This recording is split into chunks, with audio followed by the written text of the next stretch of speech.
ఏమీ నాకు దయచేసి అందరూ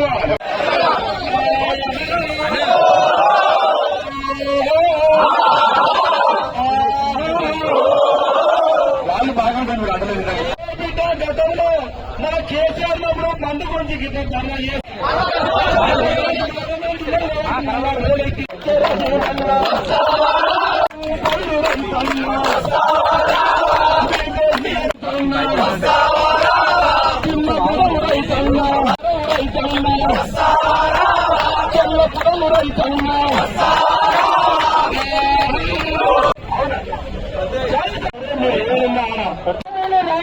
యూరియా కోసమే ఇంత వెళ్లి పెడతా బిడ్డ.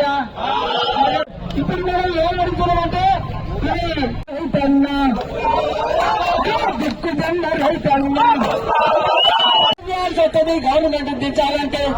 ఇప్పుడు మన పోరాటము కట్టడు నేనేమని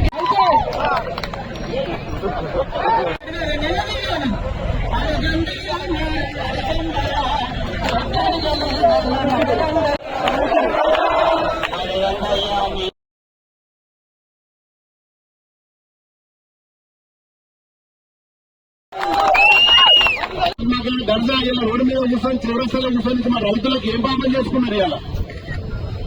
కనీసం ఇన్ని రోజులు అవుతుంది వర్షాలు పడబట్టే మరి అప్పో మీరు ఇస్తామన్నా పెట్టుబడి పైసలు లేకపోతుంది. కానీ పెట్టుబడులు కూడా మనం తెచ్చుకుంటుంది.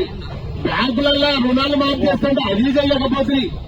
ఈడ ఆడ అప్పులు తెచ్చుకొని జాగాలు కూడా పెట్టుకొని బంగారం కూడా పెట్టుకొని ఇంత అప్పు తెచ్చుకొని అలా నాటేసుకుంటే కనీసం ఒక మందు సంచులన్నీ చెప్పారు. మేమేమో ఢిల్లీకి సంచులు పైసలు మోస్తున్నారు కదా, గిన్ని సంచులు పోతున్నాయి. మరి ఇన్ని సంచులు ఢిల్లీకి పైసల సంచులు పోయినప్పుడు మరి మేము పైసలు అడిగినాం. ఇంకేమన్నా మసాలా సంచులు తీసుకురంటే ఆయన అడిగినాం తప్ప. మరి మందులు మేమేమన్నా పైసల సంచులేమో ఢిల్లీకి పోతున్నాయి, ఢిల్లీకి రావాల్సిన మంది సంచులేమో రావట్లేదు. ఇది ఇలా కాంగ్రెస్ 8 మంది కాంగ్రెస్ ఎంపీలు ఉన్నారు, 8 మంది బీజేపీలు ఉన్నారు. అంత తోపులే మళ్ళీ అంత సీనియర్లే. ఏ ఒక్క తోపు కూడా ఒక్క రోజన్నా కనీసం ఒక జిల్లాకు పోయి ఇలా కనీసం రైతుల గురించి పట్టించుకునే నాయకుడు ఉన్నాడు. అయ్యాల పెద్ద పెద్ద గడ్డాలు మిసాలు పెంచుకొని నిన్నో కాలం ఏమో మన కోపానికి వచ్చిండు. ఏ ప్రభాకర్ రెడ్డి తోటి ఏమైపోయినా ఎందుకు కూడా వీకెళ్ళాడు జనాన్ని.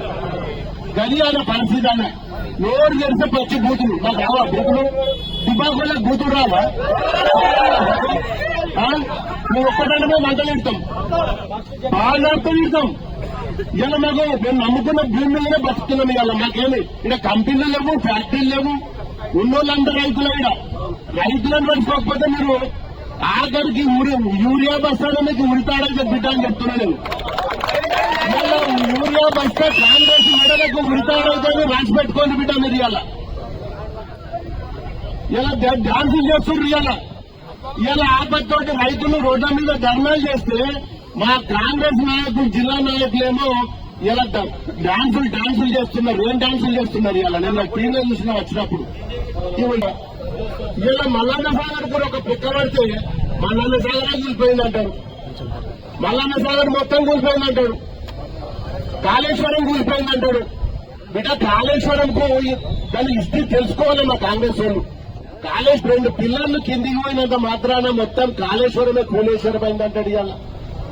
ఇలా మీరేదైతే కాళేశ్వరం కూలేశ్వరం అని చెప్పుకుంటుండ్రో ఇలా మీ యూరియా సంచులే మీకు ఉల్టాలు అయితే ఇవాళ కాంగ్రెస్ వాళ్లకు గ్యారంటీ. ముఖ్యమంత్రి గారు కనీసం మంత్రులకన్నా చెప్పాలి. ఇవాళ మాకు ఏం జరుగుతున్నది, ఇక్కడ విభాగాలు ఏం జరుగుతున్నది, జిల్లాలో ఏం జరుగుతున్నది, ఏ ఒక్క మంత్రి కూడా ఇలా పట్టించుకునే పరిస్థితి లేడు.